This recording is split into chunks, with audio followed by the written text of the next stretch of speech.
Merci de prendre le rendez-vous de l'information sur ESAE TV. Mesdames, Messieurs, bonsoir, bienvenue. Le chef de l'État béninois Patrice Talon a reçu en audience ce lundi 27 novembre 2023 une délégation du parti d'opposition Les Démocrates avec à sa tête Boni Yahi. Quelques heures avant cette rencontre, quelques Béninois ont livré leurs espérances. On en parle dans ce 19h.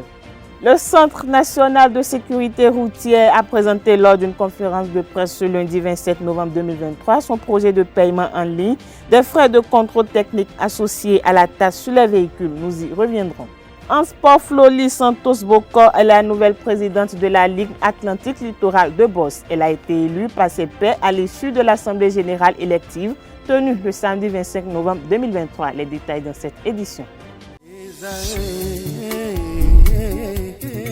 L'École supérieure d'administration, d'économie, de journalisme et des métiers de l'audiovisuel ESAE offre de nouveaux challenges pour l'année universitaire 2023-2024. Étudiantes et étudiants, parents d'élèves nouveaux bacheliers, ESAE, c'est la garantie d'une formation de qualité à des conditions très avantageuses. À Gbedjromede, à Papa, à Boumekalavi et Parakou, inscrivez-vous en administration générale, administration du travail et de la sécurité sociale, trésor et finances publiques, impôts, diplomatie et relations internationales, journalisme et métiers de l'audiovisuel, gestion des marchés publics, planification et développement local, sciences économiques, sciences juridiques et toutes les filières des sciences de gestion. ESAE vous offre des bourses, demi-bourses et de réductions pour les premières inscriptions dans toutes ces filières. Waouh! En licence 1, 2 et 3 et en master, bénéficiez jusqu'à 50% de réduction sur tous nos sites. N'est-ce pas génial? Infoline. ESAE Gbedjromede, 3e rue à droite en quittant le carrefour Le Jador pour la BIBE Jéricho ou au plus 229 90 93 65 21 98 98 14 00 à Kpakpa au plus 229 52 88 33 33 à Boumekalavi au plus 229 52 88 44 44 Parakou au plus 229 52 46 12 12. ESAE, l'excellence à un nom.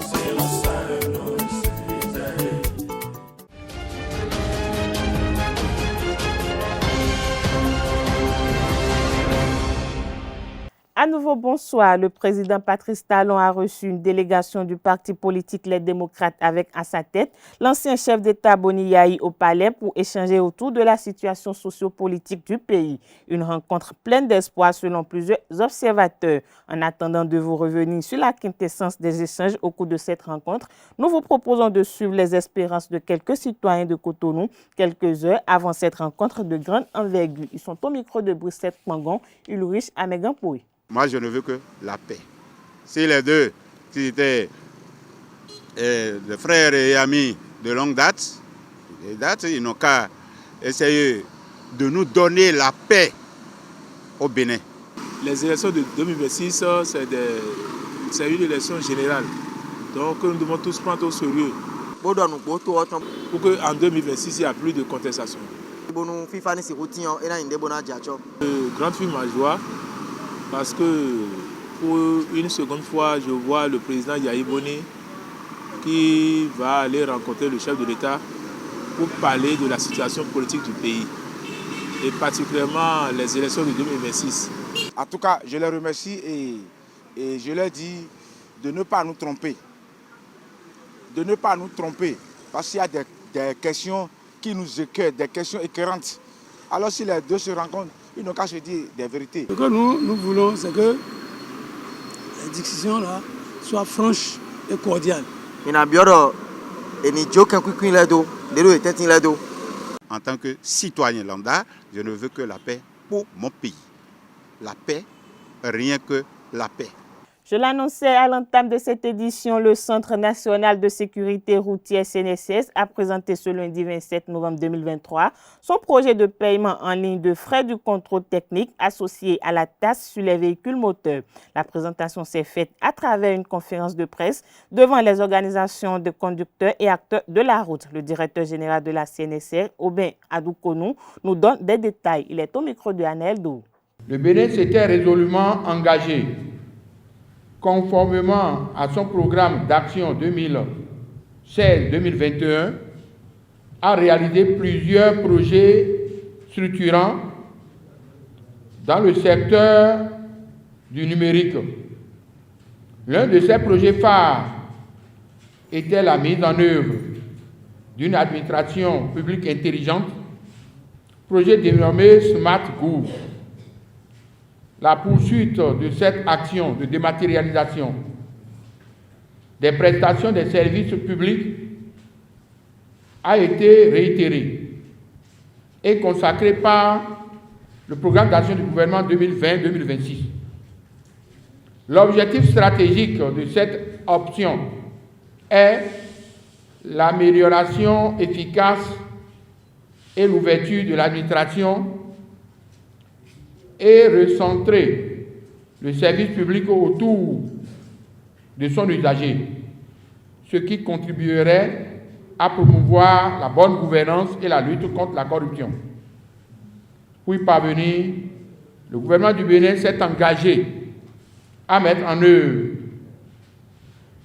les objectifs socio-technologiques, juridiques, institutionnels nécessaires à la digitalisation des services publics, l'interconnexion et l'ouverture de l'administration aux citoyens. Cette transformation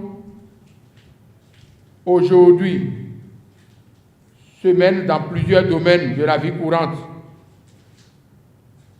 C'est dans cette logique que s'inscrit la nouvelle procédure digitalisée d'accomplissement des formalités de paiement des frais de contrôle technique automobile que nous présentons ce jour. Mesdames et messieurs, nous sommes aujourd'hui face à un grand enjeu. Cette nouvelle procédure de paiement, nous sommes dans la phase pilote. Une phase pilote qui oblige que nous puissions nous acquitter de nos obligations en termes de paiement des taxes sur véhicules à moteur. Cette obligation consacrée à l'article 171 du Code général des impôts au titre de l'année de gestion 2023. Elle sera lancée pour une durée de 3 mois à la direction du Centre national de sécurité routière et dans les annexes de Tango-Djavier, de Kana, de Parakou, à partir du 30 novembre 2023. Dans le cadre des préparatifs de l'Assemblée générale de l'Association internationale des régions francophones, le président de l'ANCB, Luc Setondi Atrokpo, a reçu en audience ce lundi matin à l'hôtel de ville de Cotonou une délégation composée du président de l'Association des communes de l'Atlantique et du littoral, ainsi que celui du directeur de la dite association. En écoute Rogatien Akwaku, maire de la commune de Toribosito. Il est au micro de Leandro Kodo. Donc nous avons fait le centre de travail ce matin. C'est un prélude à un événement qui va se tenir à Cotonou le 14 en juillet 2024. Parce que il y a quelques semaines, nous sommes allés en Roumanie pour pouvoir acter l'Assemblée générale de l'AIRF au Bénin et en même temps les rencontres africaines. C'est-à-dire les rencontres africaines se déroulent en même temps que l'Assemblée générale. Au niveau des rencontres africaines, nous aurons plus de 100 entreprises françaises qui vont venir au Bénin, rester avec nous pendant une semaine. Nous allons faire les B2B. Donc nous avons couplé la politique avec les rencontres économiques. Parce qu'aujourd'hui, c'est l'économie. Et au niveau de l'ARF, nous travaillons sur l'économie sociale et l'économie des pays. À sa suite, Ivan Dedessus-Le-Moustier, directeur de l'Association internationale des régions francophones, a livré ses impressions à la sortie de l'audience. Il est toujours au micro de Leandro Kodo. Dans les statuts de notre association, nous accueillons le premier niveau décentralisé des pays francophones. Donc au Maroc, en Côte d'Ivoire, en France, ce sont les régions qui peuvent adhérer. En République du Congo, au Sénégal, il n'y a pas de région, mais des départements. Donc les départements sont aussi membres de notre association pour ce qui concerne le Sénégal et le Congo. Et puis comme au Bénin, là où il n'y a ni département ni région, mais une intercommunalité, eh bien, ce sont les associations de communes, les unions, les groupements de communes qui peuvent adhérer à notre réseau francophone de collectivités territoriales. Cette association, elle est présidée par la région Auvergne-Rhône-Alpes, M. Laurent Wauquiez, qui préside cette région française. Et nous avons à peu près 200 membres agréés, 100 membres actifs. Et je pense l'événement que nous préparons au mois de juillet avec l'Assemblée générale de l'AIRF à Cotonou, eh bien, rassemblera à peu près une centaine de délégations des collectivités membres qui suivent nos travaux de près. Nous avons adopté un cadre stratégique en juin 2022 qui a 4 priorités. L'appui à la décentralisation, première priorité. Et seconde priorité, la francophonie économique. Essayer de mettre le plus possible des courants d'affaires entre les collectivités territoriales de l'espace francophone et les entreprises francophones. Donc c'est ce que nous allons faire au mois de juillet prochain avec notre Assemblée générale qui sera organisée avec un événement économique d'ampleur, les Rencontres Africa, qui se tiendront sur 2-3 jours. On est en train de penser l'événement ensemble avec le maire de Cotonou, président de l'Association nationale des communes du Bénin, et M. Rogassien, président de l'Association des communes de l'Atlantique et du littoral. On est venu en mission préparatoire avec 7 à 8 mois d'avance, mais parce que c'est un très gros événement, il faut vraiment anticiper sa préparation. Nous avons aussi 2 autres priorités dans notre cadre stratégique autour des sujets qui sont ceux des collectivités dans l'espace francophone, très souvent, la formation des jeunes, techniques et professionnels, et leur employabilité. Et qui dit employabilité des jeunes dit développement économique. Donc vous voyez, ça va de pair. Et on a un 4e axe qui est tous les sujets liés à l'accès à l'eau, l'accès aux énergies, la problématique de l'environnement et bien sûr du changement climatique. Et là aussi, on touche très vite l'économie parce que c'est difficile de développer l'agroalimentaire par exemple et toute industrie sans eau et sans électricité. Donc on a des sujets qui sont tous tournés vers le développement économique des territoires de l'espace francophone. C'est un petit peu notre spécificité. Le Bénin a eu à accueillir au mois d'octobre dernier l'AIMF, bien l'Association internationale des maires francophones. C'est la grande sœur de l'Association internationale des régions francophones dans le sens où elle a été créée il y a plus longtemps. L'AIRF a 21 années, donc c'est une jeune association. Mais la spécificité de l'AIRF, c'est vraiment de se tourner vers les compétences des régions. Et dans l'espace francophone, les régions, au Bénin, les communautés de communes, ont la compétence du développement économique. On insiste beaucoup là-dessus. Eh bien, la suggestion qui a été faite dans le cadre des réunions du bureau de notre réseau international, bureau au sein duquel M. Akwaku siège pour les collectivités béninoises, la suggestion qui a été faite d'organiser l'Assemblée générale 2024 de notre réseau à Cotonou au Bénin a été acceptée, accueillie très volontiers par Monsieur le maire et président de la NCB. Et donc aujourd'hui, on sait qu'on peut démarrer vraiment la préparation de cet événement dans votre capitale, en espérant y associer l'ensemble des communautés de communes, unions de communes, groupements intercommunaux du Bénin, prioritairement, et puis ensuite aussi l'ensemble des entreprises béninoises très mobilisées sur les activités de développement économique, dans l'agroalimentaire, dans l'accès à l'énergie, dans l'accès à l'eau, dans le textile et tout ce qui fait le développement économique du Bénin aujourd'hui. Monsieur Rogassien Akwaku, au nom des collectivités béninoises, a proposé que l'Assemblée générale 2024 ait lieu au Bénin et nous ne l'avons jamais fait. L'AIRF n'a jamais fait son Assemblée générale au Bénin. Ça nous a semblé une excellente occasion au regard du boom économique, du statut vraiment de pays émergent que le Bénin est en train d'acquérir. On s'est dit, comme on est très tourné échange économique, effectivement, c'est une très bonne idée, c'est au Bénin que nous devons aller. Sachant que l'année dernière, en juin de cette année, 2023, nous avons fait notre Assemblée générale au Cameroun. On y a associé l'ensemble des régions camerounaises. Ça a été aussi une réussite, ça s'est très bien passé. Donc on continue dans cette dynamique-là.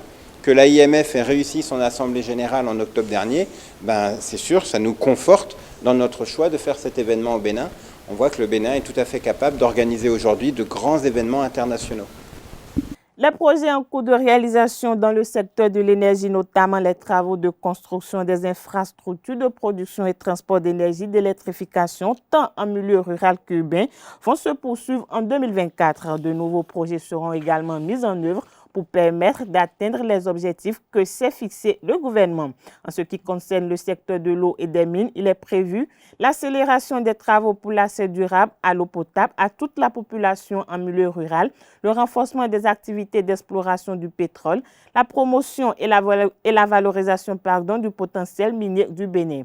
Un budget de plus de 165 milliards de francs CFA a été alloué au ministère de l'Énergie, de l'eau et des Mines dans le cadre de la mise en œuvre des projets. Comparativement à 2023, le budget 2024 est en baisse d'environ 4% des financements étrangers. S'ajouteront à ces fonds alloués selon Samou Seydou Adambi, ministre de l'Énergie, de l'eau et des Mines. Cette édition se poursuit grâce à la zone industrielle de Glodigbe. Le Bénin pourra très bientôt se vanter d'avoir un parc textile. Il s'agit en effet d'une installation dont le but est de transformer entièrement sur place le coton produit au Bénin. Ce parc textile prend en compte tous les niveaux de transformation. Concrètement, 3 unités intégrées de textile sont installées sur 50 hectares. Ces installations ont la capacité de produire 40 000 tonnes par an, soit 12,7% de la quantité totale de fibres de coton produit par an au Bénin. La première unité sera fonctionnelle dès le mois de décembre et permettra d'employer 20 000 personnes au sein de la zone. Les 2 autres unités seront fonctionnelles en 2024 selon les confidences qui ont été faites par les responsables de la zone industrielle de Glodigbe. Hors de nos frontières au Niger, la junte a abrogé la loi qui criminalisait le trafic de migrants depuis 2015. Ce revirement intervient dans un contexte de tensions grandissantes avec l'Union européenne qui avait encouragé les autorités de Niamey à voter cette loi. Le nombre de migrants ouest-africains qui traversaient la frontière nigérienne vers la Libye ou l'Algérie dans le but d'atteindre l'Europe avait rapidement chuté de 350 par jour à 100 par semaine. L'abrogation de la loi pourrait faire prospérer de nouveau l'économie autour des migrations qui avaient été une source de revenus après l'effondrement du tourisme dans la région septentrionale du pays. En Ukraine, les combats se poursuivent dans le Donbass et au sud du pays alors que les conditions météo se sont fortement dégradées avec la première tempête de neige de l'hiver qui, depuis ce dimanche 26 novembre, frappe le sud, le centre et l'est du pays. L'armée russe continue de pousser dans la région autour d'Avdiivka, tandis que les Ukrainiens tentent de pérenniser leur présence à l'est de Kherson. Pour l'instant, l'état-major ukrainien se contente d'affirmer que des positions militaires sont prises et reprises au gré des combats, refusant d'officialiser tout recul majeur. Parlons sport à présent. Le nouveau bureau de la Ligue Atlantique Littorale de Boss est connu depuis ce samedi 25 novembre 2023. Les acteurs du NOB ont élu Flori Santos Boko à la tête d'une équipe de 12 membres lors de l'Assemblée générale élective au siège de la Fédération béninoise de Boss à Cotonou. Le reportage avec Seton Delarius à Diagbélon. De vives émotions du nouveau visage de la Ligue Atlantique Littorale de Boss à l'issue de la proclamation des résultats des élections. Avec la confiance de 8 associations sur les 12, Flori Santos Boko va présider à la destinée d'un bureau de 12 membres élus au bout d'un processus électoral dirigé de main de maître par Viviano D'Almeida, chargé de mission de la Fédération béninoise de Boss. Merci chargé de mission. Je vous remercie d'avoir réussi ce travail. C'est pas facile, mais vous avez réussi. Vraiment, les mots me manquent. Ça me manque tellement que je ne sais pas vraiment ce qu'il faut dire. Mais du fond de mon cœur, Dieu n'oublie personne. Je pense qu'il a fait un bon travail et un bon choix. Et pour remettre tout dans l'ordre et remonter et faire montrer encore la Bosse davantage. Merci à tous les présidents de club. Merci aux votants. Mais dans la main, nous allons travailler. Pour redorer le blason du Noble A dans sa zone, la présidente Santos Boko entend travailler en synergie d'action avec tous les acteurs. Elle souhaite également compter sur l'expérience de quelques membres de son équipe. Tous ceux qui sont dans l'oubli, nous allons revoir tout ça, travailler ensemble. Surtout nos enfants. Nos enfants qui s'échinent. Nous devons nous battre pour eux. Surtout ça. Je fais partie du bureau sortant. En tant que secrétaire, j'ai terminé président de cette même ligue. Et je reviens en tant que vice-président.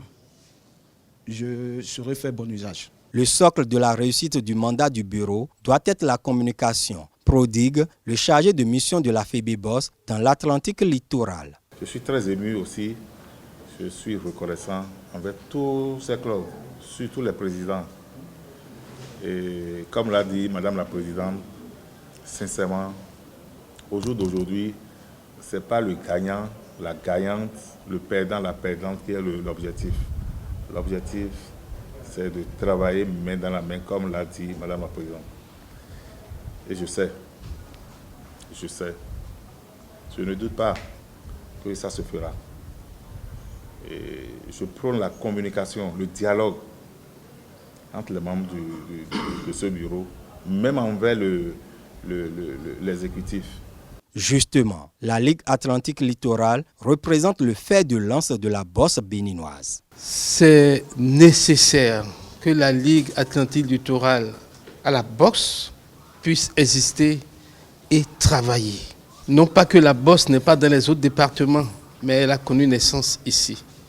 Et je voudrais, par ma petite voix, sous le contrôle du directeur départemental, que Madame la Présidente puisse insuffler un nouvel élan à la bosse dans les départements de l'Atlantique littoral. Félicitations et bon courage à vous. La direction départementale des sports se réjouit de l'aboutissement heureux du processus électoral à la Ligue Atlantique Littorale de Bosse. Aujourd'hui, je suis l'homme le plus heureux de voir installer ce bureau. Je m'en vais exhorter tout un chacun de nous ici présents, en particulier les présidents des différentes associations, l'Assemblée générale qui a su faire montre de sagesse, que ce bureau que le chargé appelle installé provisoirement soit, ma foi, et ça n'engage que moi, enfin le bureau définitif, et que seul ce que prévoient les tests soit respecté. Avec l'installation de la Ligue Atlantique Littorale, la Fédération béninoise de bosse poursuit la mise en place des structures pour la renaissance du noble art au Bénin. C'est sur cette information sportive que prend fin cette édition. Merci pour votre attention. Agréable soirée à tous.